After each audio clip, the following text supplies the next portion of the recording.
korban syukurku melalui pujian.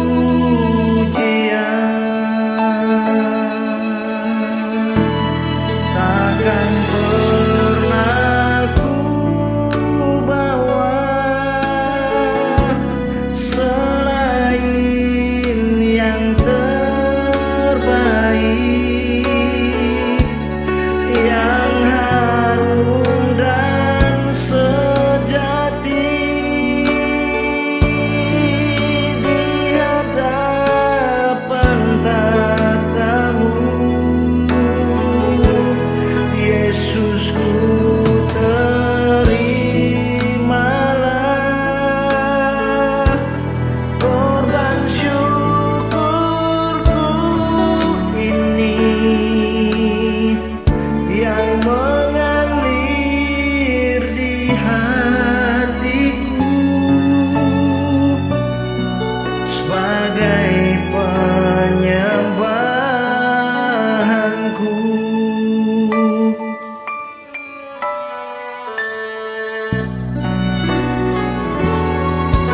Ku bawa kepadamu, oh Tuhan, persembahanku ini. Ku ingin Engkau menerima korban syukurku melalui pujian.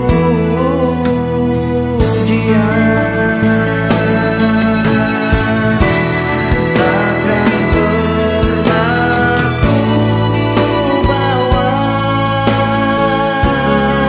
selain yang terbaik, yang harum dan sejati di hadapan tatamu. Yesus, ku terimalah korban syukurku ini yang mengalir di hatiku sebagai penyembahanku.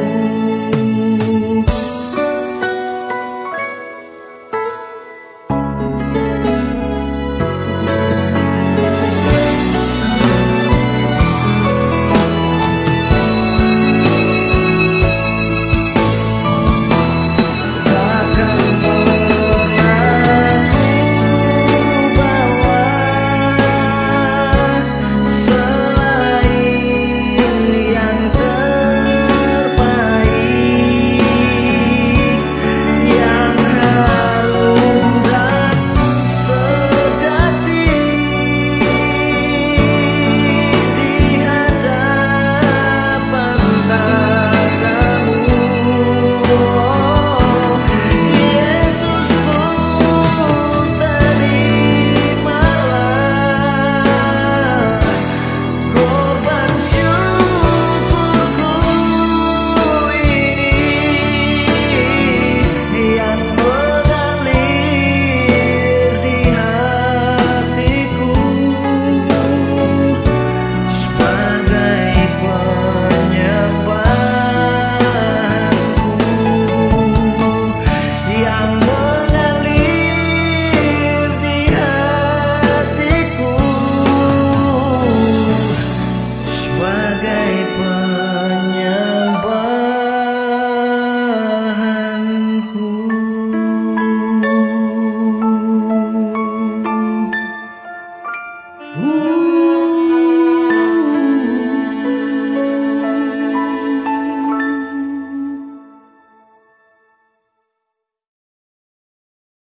Bapak Ibu yang dikasihi oleh Tuhan Yesus, mari kita baca sama-sama Ayub pasal yang ke-42 ayat yang pertama sampai ayat yang ke-6.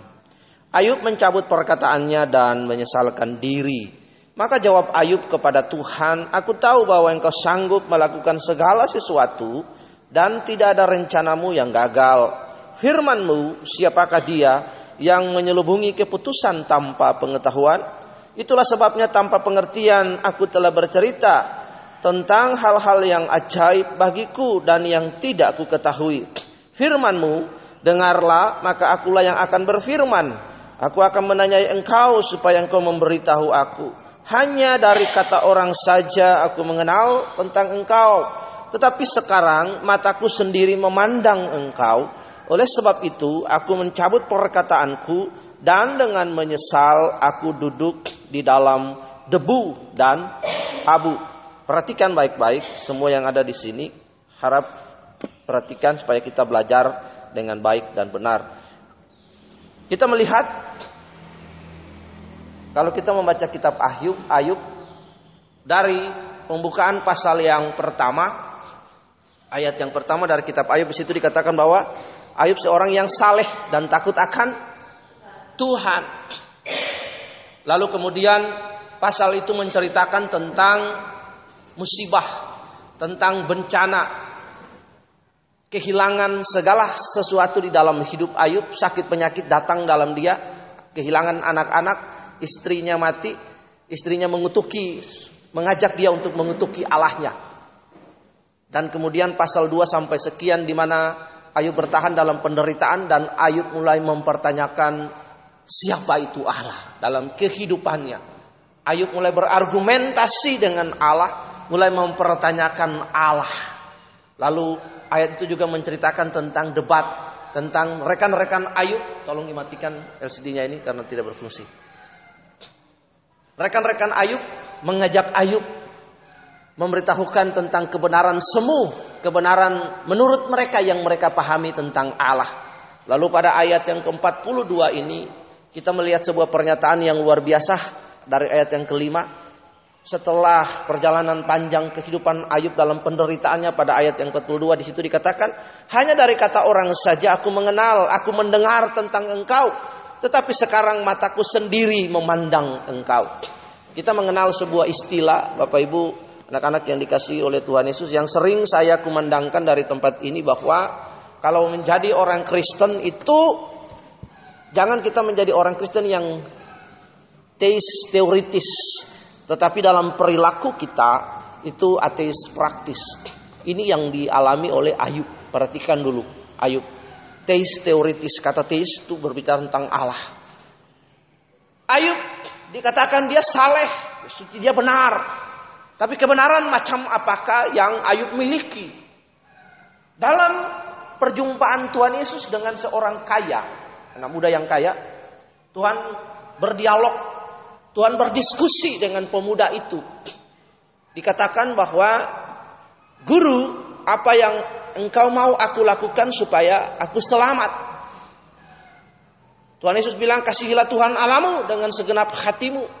Dia bilang, dan dia berkata, dia menyahuti Tuhan. Tuhan, dari sejak muda aku melakukan hukum Taurat, karena memang yang berlaku pada zaman itu adalah hukum Torah, the law. Torah itu ada 613 mitzvot, ada mispayim, hukum agama, mispayatin, hukum sipil, dijalankan dengan begitu ketat oleh orang Yahudi. Kemudian dia berkata, aku tidak membunuh, aku tidak mencuri dan lain sebagainya. Tapi Tuhan berkata, oke, baiklah, engkau sudah lakukan semua itu, pergilah, jualah hartamu dan ikutilah aku. Sangat berat sekali dia. Nanti kita akan belajar. Tidak ada bedanya pemuda ini dengan Ayub. Teis teoritis. Kebenaran yang dia miliki adalah kebenaran secara knowledge, pengetahuan. Kebenaran secara moralitas. Memang moralitas itu baik. Tetapi melakukan kehendak Allah juga sesuatu yang paling penting sekali dalam kehidupan kita. Jika dalam kita berurusan, berperkara, mengiringi Tuhan Yesus, kehendak Allah itu begitu penting. Kehendak Allah, kemauan Allah, keinginan Allah. Untuk kita menjadi serupa, segambar dengan dia dan melakukan kehendaknya. Karena nanti kita lihat ada pertumbuhan rohani. Dari anak-anak, dari balita, dari remaja, anak-anak, teknon, kepada nepios kepada notos kepada hukios. Anak-anak, remaja, kemudian pemuda, kemudian naik Prince of God, kita melakukan kehendak Allah. Jadi bagaimana seseorang mengalami Tuhan secara langsung? Kalau seseorang mengalami Tuhan, yang pertama dia harus memiliki persekutuan dengan Allah. 1 Korintus pasal yang pertama ayat yang ke-9 berkata bahwa Allah memanggil kita untuk memiliki persekutuan dengan Kristus. Dari kisah Ayub ini kita melihat bahwa begitu rapuhnya iman Ayub, begitu rapuhnya pengertian Ayub tentang Allah. Siapa itu Allah? Karena itu dalam hidup kita harus mempertanyakan siapa itu Allah. Apa keinginannya bagi saya? Apa yang dia tuntut dari kehidupan saya? Pengenalan akan Ayub, kesalehan akan Ayub adalah kesalehan yang moralitas saja. Sama seperti anak muda ini. Akhirnya ketika ada proses datang dalam kehidupannya, maka dia mempertanyakan keberadaan Allah dalam hidupnya. Ayat ini mengindikasikan bahwa benar Tuhan, selama ini aku hidup, selama ini aku punya pengertian berdasarkan pengertianku sendiri. Mungkin juga berdasarkan pengertian kata orang. Tetapi aku sendiri tidak berjumpa dengan Allah. Aku sendiri tidak mengalami Allah dalam hidup ini. Inilah yang diinginkan Tuhan dari kehidupan kita. Lewat berbagai peristiwa hidup kita mengenal Allah, pribadi Allah, keputusannya, kehendaknya, kemauannya yang dinyatakan lewat berbagai peristiwa itu dalam kehidupan kita. Lewat berbagai momentum, kejadian, peristiwa yang enak sekalipun, yang tidak mengenakan sekalipun, kita dapat menyelami dan mengenal hati Allah. Itulah sebabnya Roma pasal 8 ayat 28 berkata bahwa Tuhan Allah turut bekerja dalam segala sesuatu, everything. Karena itu juga Yakobus pasal 1 ayat yang kedua berkata, anggaplah sebagai sebuah kebahagiaan jika kamu jatuh ke dalam pencobaan. Artinya menjadi sebuah momentum. Hitunglah, menganggap sebagai sebuah kesempatan kita belajar untuk memperteguh iman kita. Lewat berbagai peristiwa itu kita mengenal pribadi Allah. Orang-orang yang tidak pernah berhadapan dengan peristiwa-peristiwa hidup, dia tidak mungkin mengenal Allah. Lewat momentum inilah mata Ayub terbuka. Oh Tuhan benar, tidak seperti yang saya pahami dengan nalar saya, dengan problem saya. Oh Allah itu begini, Allah itu begini. Itu disebut taste praktis, pengetahuan saja tentang Allah. Tetapi dalam prakteknya Ayub sama sekali tidak mengenal Allah. Bagaimana caranya kita mengenal Allah? Kita bersekutu dengan Allah. Allah memanggil kita kepada persekutuan. Bersekutu dengan siapa? Kristus. Untuk kita dapat mengenal Allah, kita mesti bersekutu dengan Dia. Menyelami, mengenal Dia. Ada keintiman yang dibangun dengan Allah. 1 Korintus pasal 1 ayat 9, Allah memanggil kita untuk bersekutu. Bersekutu dengan Kristus. Persekutuan kita dengan Allah secara pribadi, rumah tangga dan keluarga nanti akan melahirkan ibadah. Bukan ibadah melahirkan persekutuan. Ibadah yang dimaksudkan orang seringkali berkata, oh saya bersekutu dengan Tuhan. Where? Di gereja. Dalam ibadah gatherings, ibadah sel, ibadah rumah tangga dan keluarga. Itu gatherings. Tapi setiap pribadi setiap hari 24 jam harus mengalami Allah. Bersekutu dengan Allah secara pribadi. Itu yang Tuhan mau dalam kehidupan kita. Kita tidak pernah akan mengenal Allah dalam kehidupan kita jika kita tidak bersekutu dengan Tuhan. Tuhan berkata juga, barang siapa tidak di pihak aku, dia melawan aku. Karena itu pentingnya bagi saudara dan saya untuk memiliki sebuah persekutuan dengan Allah dalam hidup ini. Panggilan untuk bersekutu, menjadi sekutu Kristus, menjadi rekan Kristus. Supaya kita dapat mengenal Allah dalam hidup ini. Kita tidak saja menjadi orang-orang yang punya pengetahuan tentang Allah. Dengan berbagai seluk-beluk. Tentang pokok-pokok iman Kristen dan lain sebagainya. Tetapi realnya dalam praktek hidup kita mengalami perjumpaan dengan Allah setiap hari. Karena persekutuan itu. Ada dua jenis bagaimana caranya kita beribadah kepada Allah. Ibrani berkata bahwa cara beribadah yang berkenan kepadanya. Tidak ada cara lain yang berkenan kepada Allah kecuali di dalam roh dan kebenaran. Katakan amin. Kecuali di dalam roh dan kebenaran. Why? Because God is spirit and truth. Hebat, dua kata ini begitu penting. Allah adalah roh. Karena itu kita harus bersekutu dengan Dia dalam roh. Pertama dalam roh. Bagaimana seseorang dapat memahami kehendak Allah? Bagaimana seseorang dapat mengalami Allah? Bagaimana seseorang dapat mengerti perasaan Allah, kehendak Allah, kemauan Allah, the willingness of God in his life and submit to his willingness. Yang pertama adalah dikatakan dalam Roma pasal yang ke-8 ayat yang ke-14 yang saudara tadi kemarin streaming memberikan presentasi tentang Roma 8 ayat 14 di Facebook kemarin. Ayat 14 berkata bahwa jika kita anak Allah, maka kita dipimpin oleh roh Allah. Kata dipimpin itu sebuah tindakan aktif, agone, akar katanya ago. Dipimpin, itu intens konflik. Sebelum seseorang dipimpin oleh roh Allah, maka terlebih dahulu dia harus menang atas konflik antara sarkos, antropos, manusia dagingnya itu kedagingan, karnal, kemauannya sendiri. Harus dimatikan, takluk. Dia harus menang atas keinginan daging, karnal, keinginan mata, keinginan tubuh ini, keinginan daging, supaya dia dapat menaklukkan diri kepada kehendak Allah. Manusia ini punya kehendak bebas, tatanan yang Allah sudah diciptakan dalam kehidupan kita. Untuk seseorang memiliki persekutuan dengan Allah, dia harus rela melepaskan segala sesuatu dan mengikuti Tuhan. Mengikuti Tuhan itu juga nggak gampang.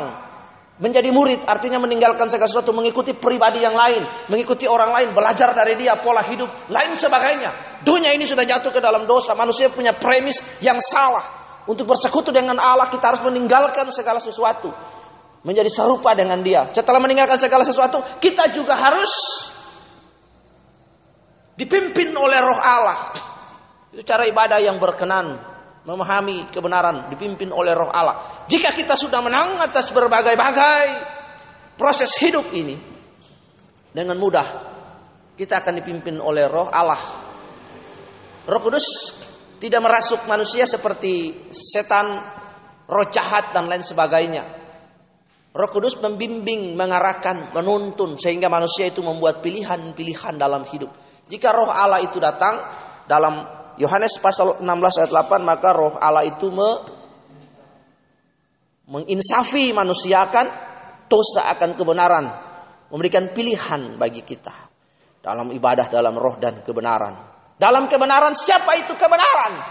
Kebenaran itu adalah pribadi Allah sendiri, Kristus itu sendiri. Saya begitu kagum sekali dengan pernyataan ini. Mencari referensi sejarah dan lain sebagainya. Tuhan Yesus berkata, "Akulah jalan kebenaran dan kehidupan." Satu-satunya pribadi Allah, manusia yang pernah menyatakan, "Akulah jalan kebenaran dan kehidupan." Hanya pribadi Yesus sendiri. Dengan demikian pernyataan ini menutup kemungkinan, menutup pernyataan yang lain, dan menjadikan Yesus tunggal satu-satunya jalan dan kebenaran dan hidup. Tidak ada seorang pun yang sampai kepada Allah tanpa melalui Kristus. Tidak ada seorang nabi, tidak ada seorang nabi pun di dunia ini yang bisa berkata, "Akulah jalan kebenaran." Mereka mengajar tentang kebenaran dan moralitas sampai di situ saja, tapi tidak pernah berkata, "Akulah kebenaran." Karena itu kebenaran yang kita pahami bukan kebenaran logika, understanding, tidak. Tapi kebenaran yang dimaksud adalah bukan kebenaran sebuah retorika, tapi kebenaran yang dimaksud adalah pribadi Allah itu sendiri. Kebenaran itu sebuah pribadi. The personal of Christ, He is the truth. Akulah kebenaran. Kebenaran-kebenaran yang di luar Kristus itu bukan kebenaran. Akulah kebenaran, akulah jalan, kebenaran dan hidup. Jadi kita beribadah kepada Allah, bersekutu dalam roh dan kebenaran. Itu dua hal yang prinsipil bagi kita. Karena itu di dalam kita berurusan dengan Allah, musik, sound, lighting, liturgi bukan menjadi hal yang penting bagi kita. Tapi fokus kita, objek kita kepada pribadi Allah itu. Berapa banyak dari antara kita ketika musiknya tidak bagus, hati kita nggak senang, nggak mood. WL-nya nggak bagus, hati kita nggak senang, nggak mood. Apakah Tuhan hadir ketika seorang memimpin pujian? Tuhan hadir karena dia berurusan dengan umat. Tuhan berkata di mana 2-3 orang berkumpul dan berseru dalam namaku, di situ Tuhan hadir. Dalam ibadah-ibadah ini, liturgi tidak menjadi penting bagi kita. Tapi Kristuslah yang harus kita perhatikan, yang menjadi sentral, yang menjadi fokus dari ibadah kita. Adalah Yesus Kristus itu sendiri dan bukan yang lain. Semua liturgi, semua tata cara yang lama, Yudaisme dan lain sebagainya yang dibuat manusia, bahkan sampai masa kini, itu hanya formalitas dan lain sebagainya. Itu tidak membuat Tuhan hadir dalam hidup ini. Salah satu syarat agama adalah ada tata cara beribadah liturgi. Tuhan tidak menggunakan tata cara, liturgi, dan lain untuk berurusan dengan manusia. Dia berhadapan dengan manusia secara langsung. Kekristenan adalah jalan hidup.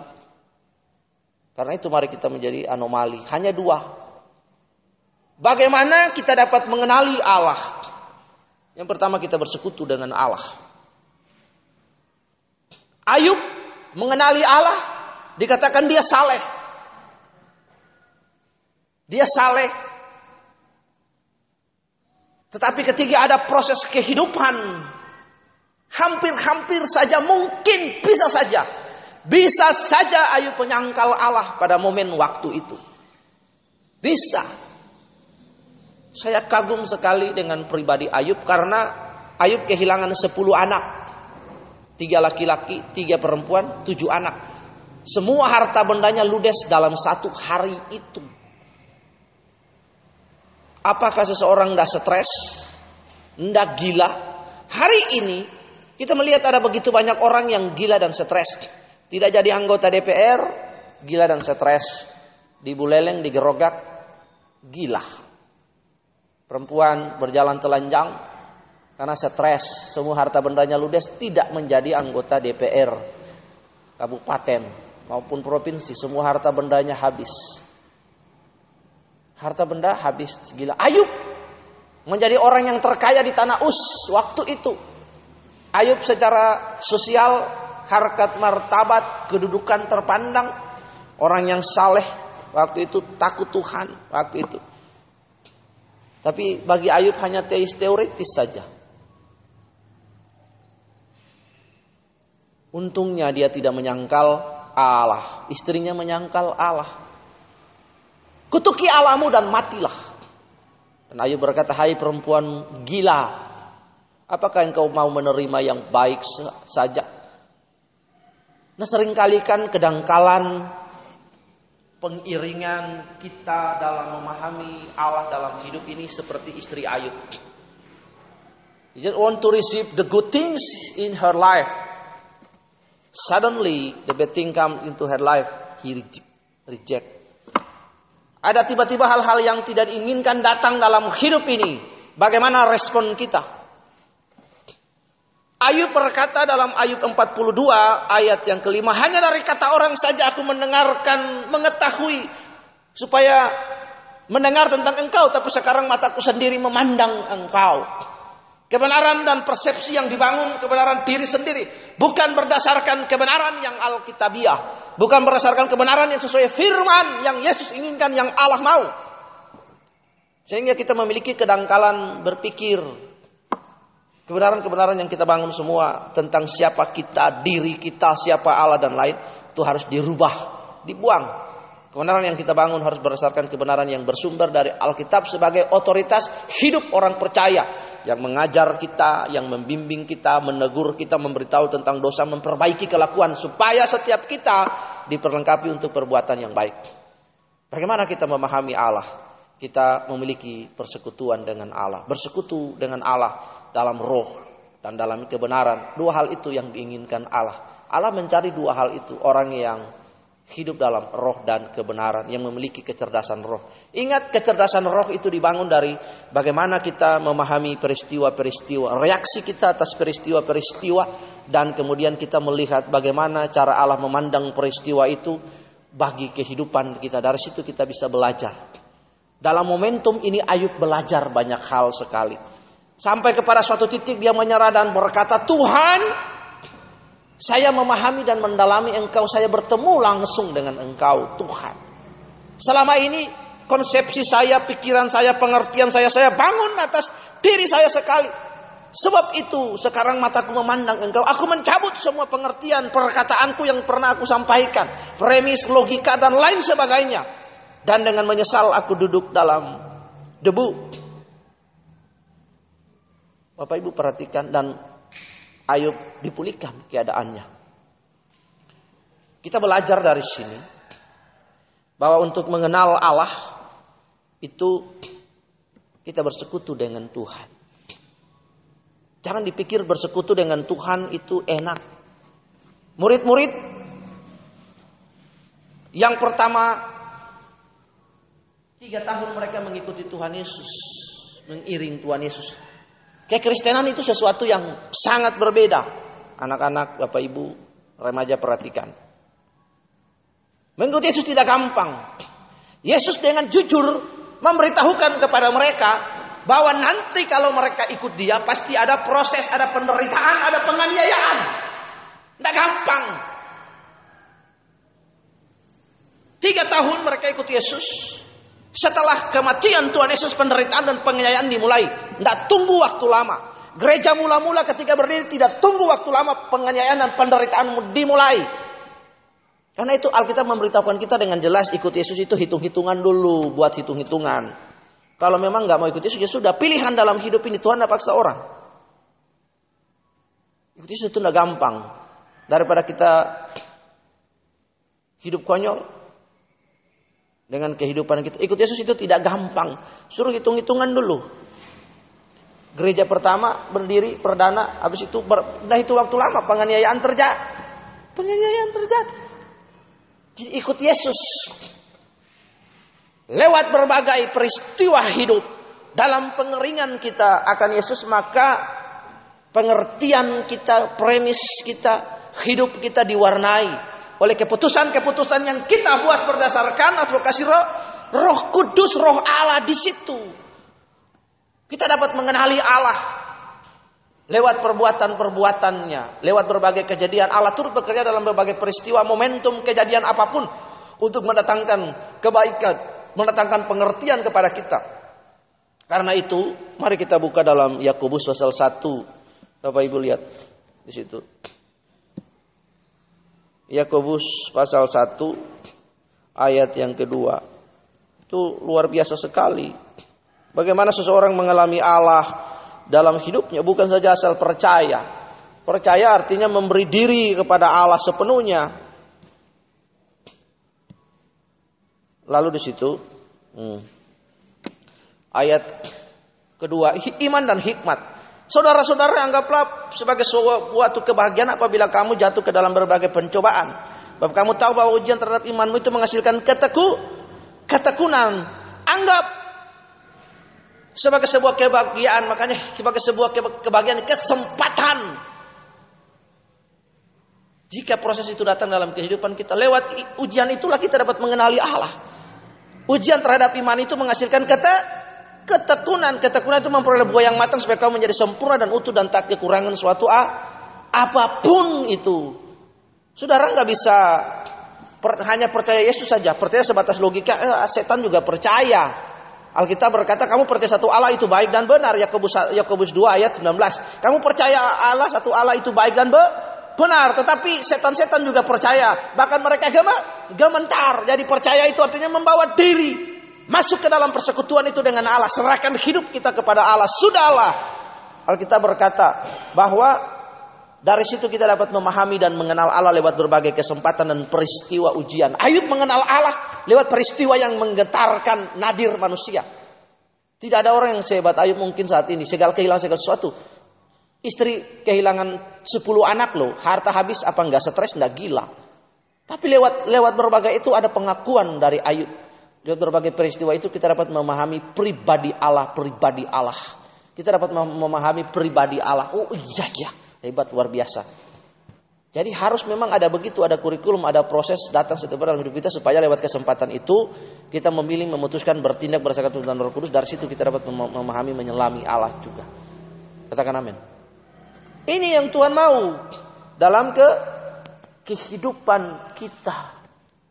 Yang kedua, memahami Allah dengan melakukan kehendaknya. Apa itu kehendak Allah? Kemauan dan kehendak Allah itu yang sederhana dan gampang dulu kita pahami adalah supaya manusia semua diselamatkan. Apa itu keselamatan? Keselamatan adalah usaha Allah untuk membawa manusia kembali kepada rancangan semula itu, keinginannya, kemauannya. Nah, sebagai gereja perjanjian baru, Alkitab berkata bahwa manusia semua jatuh dalam dosa. Keinginan dan kerinduan Allah mengembalikan manusia itu kembali kepada porsinya yang tepat lagi. Karena itu kemauan Allah, satu, kita menjadi serupa segambar dengan Allah, dengan Kristus. Sebagai yang sempurna itu, kita menjadi serupa segambar dengan Kristus. Melakukan kehendak Allah dalam hidup, menaati kehendak Allah. Menaati kehendak Allah itu enggak gampang, enggak instan seperti kita masak mie instan, makanan-makanan fast food, enggak. Memahami kehendak Allah itu butuh proses dari hari ke hari dalam berbagai momentum, berbagai peristiwa, pilihan-pilihan yang kita buat dalam hidup. Contoh sederhana ini, saya membangun analogi kita supaya bagaimana kita memahami keinginan kemauan Allah. Yang sederhana dulu. Prinsipnya begini. Ada satu lewat ilustrasi ini, ada seorang hamba Tuhan, pendeta. Dia diundang oleh seorang wanita untuk konseling. Setelah pendeta itu berkhotbah, pendeta turun dari mimbar. Wanita ini berkata, "Pak Pendeta, boleh saya minta konseling nanti pada hari ini jam ini." Dia seorang wanita businessman, single parent. Lalu pendeta bilang, "Oke, baik Ibu." Reputasi wanita ini juga pendeta sudah tahu juga. Pendeta bergumul dan berdoa, tetapi peringatan Tuhan, Roh Kudus mengadvokasinya, memberikan pilihan. "Pendeta, kamu jangan pergi," kata Roh Kudus. Pendeta ini bilang, "Tidak apa-apa Roh Kudus, ini saya sudah janji, masa saya ingkar janji sama dia? Saya harus pergi, ini pelayanan." Roh Kudus enggak menyelah.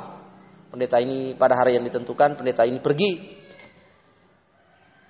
Setelah wanita itu menanti di lobi hotel, dia SMS, "Pak Pendeta, minta maaf, saya perut agak mules nih.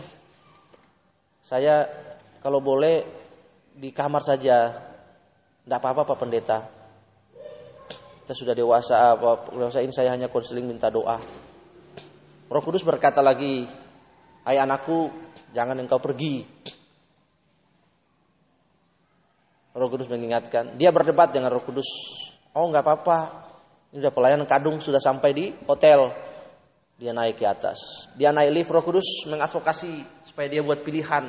Ingat, kehendak bebas itu tatanan yang sudah diciptakan oleh Allah. Pilihan kita untuk mengikuti Allah apa enggak, ya. Jadi di situ dia naik ke lift, dia tekan lagi.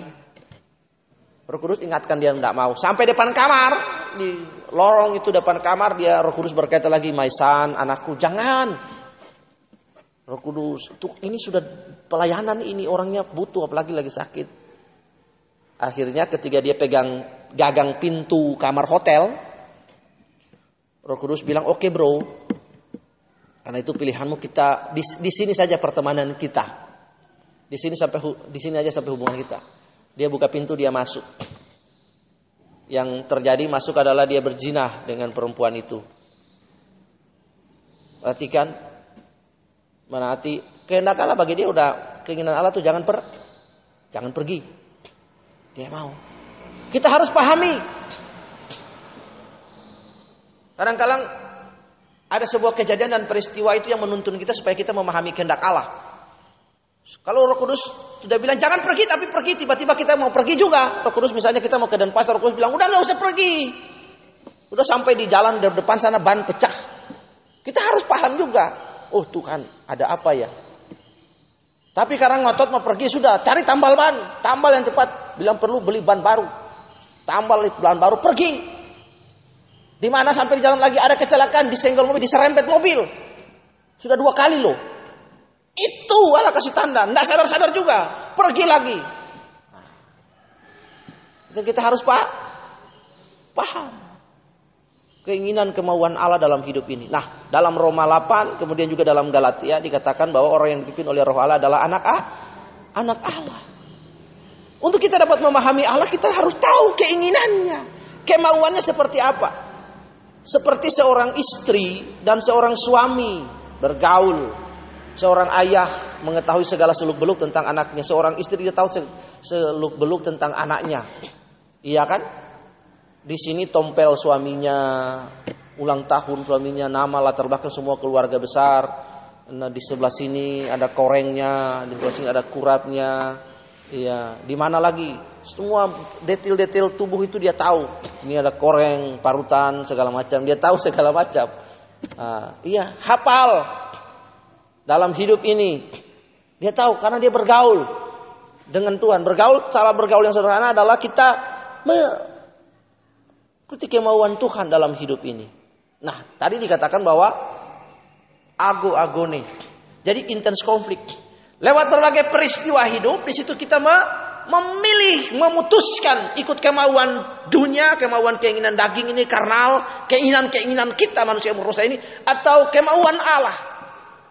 Seiring waktu berbagai peristiwa dan momen hidup itu datang mewarnai dinamika hidup, kita buat keputusan. Apakah pilihan saya, apakah keputusan saya itu sesuai dengan kemauan Tuhan, apa tidak?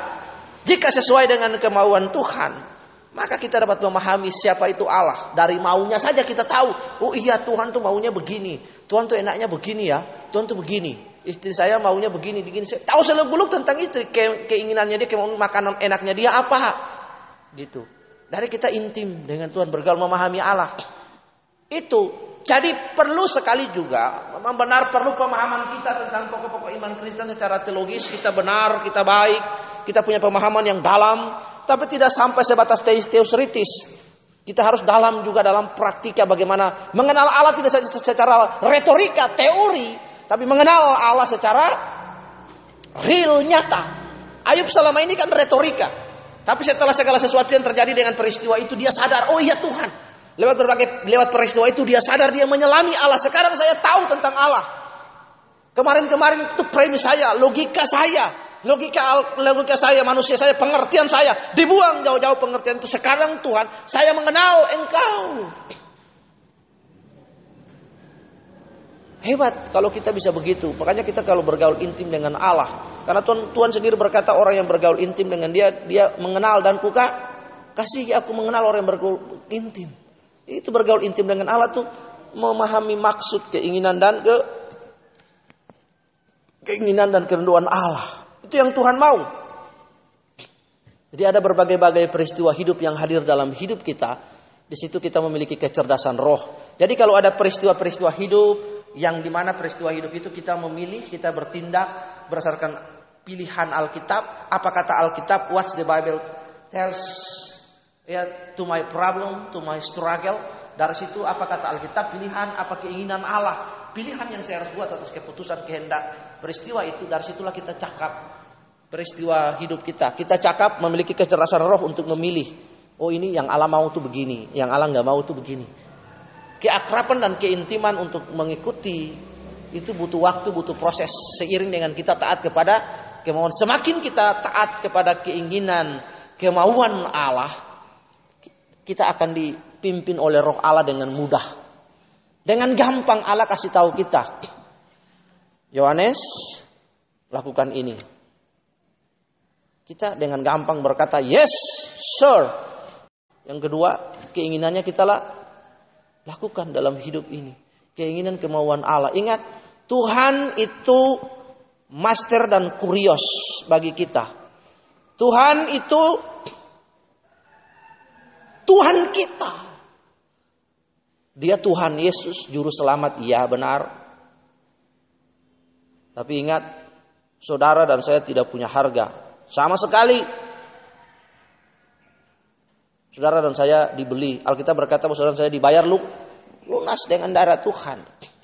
Kalau saudara dan saya adalah orang yang dahulunya tergadai oleh dosa, Roma 3:23 berkata bahwa semua manusia telah kehilangan kemuliaan Allah.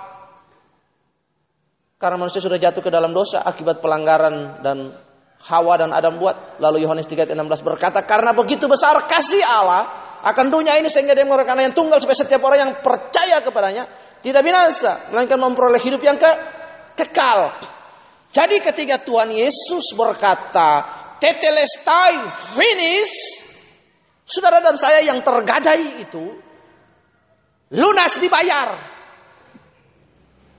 Kalau dalam bahasa yang sederhana, okelah saudara terbeli oleh Allah. Tergadai oleh kuasa dosa itu, dibeli oleh Allah, dibayar lunas. Dengan apa? Dengan nyawa, dengan hidup, dengan darahnya. Redeemed, ketertebusan terjadi. Saudara menjadi milik siapa? Milik Allah, bukan milik diri sendiri. Ku telah mati dan tinggalkan cara hidupku yang lama, semuanya sia-sia dan tak berarti lagi. Hidup ini ku serahkan pada mezbah-Mu ya Tuhan. Jadilah padaku seperti yang Kau ingini. Ketika Tuhan berkata tetelestai, it means finish. Saudara, saat itu juga menjadi kepunyaan Allah. They belonging to God. Menjadi milik kepunyaan Allah. Karena itu, yang kita lakukan adalah melakukan kehendak majikan kita, bos kita. Tuhan Yesus disebut Kurios. Kurios itu kata itu dipakai untuk Kaisar Alexander the Great. Alexander the Great itu Alexander Agung, raja yang menguasai seluruh dunia. Waktu itu paling besar 4 wilayah. Timur Tengah, Arab, Eropa, semua Afrika dia kuasai. Hebatnya, nama itu dilekatkan juga oleh penulis Alkitab. Yesus itu Kurios, artinya master, yang disembah, Tuhan. Jadi Yesus Kristus itu adalah Tuhan kita. Kita harus hormat kepada Dia. Dia adalah master kita. Jadi ketika master Tuhan Yesus berkata, kita harus, yes my Lord, I submit to your will. Iya kan? Purify my heart, let it be gold and precious silver. Ada lagunya tuh kan? Refiner's fire, my heart wants to be, I choose to be holy. Ready to do your will, oh my master. Ready to do your will. Saya sudah lupa kata-katanya, tapi seperti itulah lagunya. Just ready to do your will, my master. Tuhan dalam hidup ini, melakukan kehendak Tuhan begitu penting dalam hidup ini. Karena itu, biarlah dua hal ini menolong saudara dan saya. Menolong kita untuk mengenal Allah. Yang pertama, lewat bersekutu dengan Dia. Bersekutu dengan cara yang berkenan kepada Allah dalam roh dan kebenaran. Karena itu yang diinginkan Allah. Kebenaran, tidak saja kebenaran understanding kita, tapi kebenaran perilaku kita, hidup kita. Yesus adalah kebenaran itu. Karena itu Yohanes 8 ayat 32 berkata, if you know about the truth shall make you free. Menerima Kristus, menjadikan Dia Kurios dan Tuhan dalam hidup kita. Yang berikut adalah kita melakukan kehendak Allah dalam hidup ini. memahami kehendak Allah dalam hidup ini. Lewat berbagai peristiwa-peristiwa dan momen hidup, kita dapat berkata, Tuhan, apa maumu dan kehendakmu lewat peristiwa ini. Teach me, O Lord. Ada lagunya. Teach me. Gimana? Teach me, O Lord. Undivided heart saya sudah lupa. Teach me, O Lord, and I will be true. Lagunya bagus sekali. Itu lagu dari Jangkau Anak Muda. Na na na na na na na na na na na na. I will praise you forever and ever. Nah, seperti itu, saya sudah lupa ya, panjang. Tapi seperti itu. Teach us, O Lord. Lewat berbagai peristiwa hidup, momen, kita dapat mengenali peristiwa hidup apa yang Allah inginkan. What God want by the momentum that I facing day by day in my daily life. Apa keinginan Allah lewat peristiwa hidup yang saya hadapi dalam hari-hari ini? What the Bible tells to me when I facing the struggle, the problem in my daily life. Itu yang penting lewat berbagai peristiwa hidup. Karena itu Allah mengajar kita lewat berbagai peristiwa hidup. Tidak ujuk-ujuk kita jadi beriman. Tidak ujuk-ujuk kita jadi orang yang saleh. Tidak ujuk-ujuk kita dapat mengenal kehendak Allah. Tidak ujuk-ujuk kita dapat begini. Tidak, lewat berbagai peristiwa hidup. Ayub mengenal Allah lewat berbagai peristiwa hidup yang menguji kesalehannya dia. Katakan amin. Yang menguji kesalehannya dia. Kesalehannya dia tuh diuji di situ.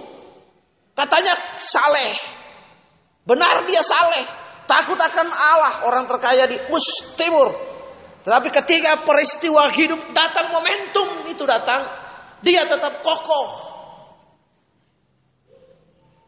Dalam ketidakpengertiannya dia pun, saya kagum sekali akan imannya Ayub ini. Percaya kepada Allah, menyerahkan diri kepada Allah sepenuhnya. Lalu lewat perjumpaan dan pergumulan hidup dengan Allah itu, dia berkata bahwa dengar benar dari kata orang saja saya mengenal engkau. Tapi lewat peristiwa ini, lewat momentum ini Tuhan, saya tahu bahwa engkau benar. Itu juga yang kita hadapi. Kan kita semua sudah punya pengalaman iman. Saya harus kagum setiap hari dengan perbuatan Tuhan. Meskipun sudah lewat bertahun-tahun, 2, 3, 4 tahun yang lalu. Bagaimana pemeliharaan Allah, providensi Allah atas pelayanan di tempat ini lewat yayasan panti asuhan. Kan kita sudah mau pindah. Apakah kita tahu Allah itu hebat? Hanya sekedar kita baca di Alkitab? Iya, kita harus baca di Alkitab. Percaya kepada kebenaran firman itu. Iya dan amin. Tapi kita juga harus melihat dan mengalami bahwa benar hidup kita, providensi Allah itu berlaku dalam kehidupan kita bagi orang-orang yang serupa dengan Tuhan Yesus, segambar dengan Dia. Hebat, luar biasa ini. Kita harus ingat Allah menolong kita kemarin, hari ini, dan sampai selamanya. Secara manusia kita khawatir, iya, tapi jangan sampai bunuh iman kita. Amin. Kita harus sama-sama semua kita mendapat kehormatan untuk melihat cara Allah bekerja lewat hidup kita. Dikasih istimewa loh, privilege luar biasa. Karena itu mari lewat berbagai pergumulan hidup, Ayub mengenal Allah dan bisa melakukan kehendak Allah dalam hidupnya. Ini yang paling penting dalam hidup kita dan pengiringan kita kepada Tuhan. Bersekutu dengan Allah dalam roh dan kebenaran. Yang kedua, melakukan kehendak Allah dalam hidup area di mana kita berada. Bagaimana cara saya memahami kehendak Allah? Saudara yang sederhana, gampang saudara baca Alkitab nih, apa kehendak Allah. Keinginan Allah yaitu saudara menjadi serupa segambar dengan Dia. Karena itu saudara perlu digarap. Penggarapan Allah itu lewat berbagai peristiwa hidup. Saudara nggak mungkin bisa bilang saya mau lakukan kehendak Allah. Saudara nggak bilang Tuhan saya doa nih, Tuhan ajar saya supaya saya nggak marah. Ujuk-ujuk saudara langsung nggak bisa marah. Tidak. Pada saat saudara berdoa, Tuhan ajar saya supaya saya nggak marah. Keluar dari pintu gereja, saudara berhadapan dengan istrimu, berhadapan dengan orang lain, buat saudara marah. Terus saudara bilang, Tuhan, katanya saya sudah berdoa ke Tuhan, bilang saya nggak marah. Lah Tuhan bilang, loh, Katanya tadi kamu doa bilang kata nggak marah. Sekarang saya kasih kesempatan kamu untuk belajar. Gitu aja kamu sudah marah. Berhenti marah nggak instan. Proses. Lakukan kehendak Allah juga begitu, nggak instan. Agone. Every day by day we learn how to submit the willingness of God. Setiap hari kita belajar bagaimana untuk menaklukkan diri kita. Melakukan kehendak Allah. Menang atas berbagai peristiwa-peristiwa hidup. Pilihan, karena itu pilihan-pilihan yang kita buat harus pilihan-pilihan yang benar. Kalau pilihan-pilihan yang benar itu didasari dengan pemahaman kita akan kebenaran Allah dan keinginan Allah dalam kehidupan kita. Biarlah dua kebenaran ini menuntun kita, mengarahkan, membimbing kita supaya kita dapat memahami Allah dalam berbagai hidup kita yang kita hadapi. Tunduk kepala, kita berdoa. Tuhan Yesus, kami mengucap syukur kepada Engkau atas kebenaran firman ini. Tuhan, ajar kami seperti Matius 7, di mana ketika kami mendengar firman, kami belajar untuk melakukannya. Dengan demikian kami membangun kehidupan kami di atas batu karang yang teguh. Berbagai hujan badai datang, pergumulan hidup datang, Tuhan, melanda ke tempat penjuru, rumah tetap kokoh. Tapi kalau kami tidak melakukan kebenaran, seperti kami membangun fondasi hidup kami di atas pasir, karena itu biarkanlah Yesus menjadi fondasi kebenaran kami. Berdoa dan mengucap syukur hari ini, minta tolong Roh Kudus mengadvokasi kami sehingga pilihan-pilihan, keputusan-keputusan yang kami kerjakan, tindakan yang kami ambil, itu sesuai dengan apa yang Tuhan mau. Di dalam nama Tuhan Yesus. Terima kasih buat semua dinamika hidup proses yang kami hadapi. Tuhan, ajar kami apa kata Alkitab terhadap peristiwa itu bagi kami, dan apa keinginan Allah lewat kejadian dan peristiwa itu supaya kami dapat belajar, memahami dan mengenal Engkau. Di dalam nama Tuhan Yesus kami berdoa dan kami boleh bersyukur. Haleluya, haleluya. Amin.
Bapak Ibu yang dikasihi oleh Tuhan Yesus, mari kita baca sama-sama Ayub pasal yang ke-42 ayat yang pertama sampai ayat yang ke-6.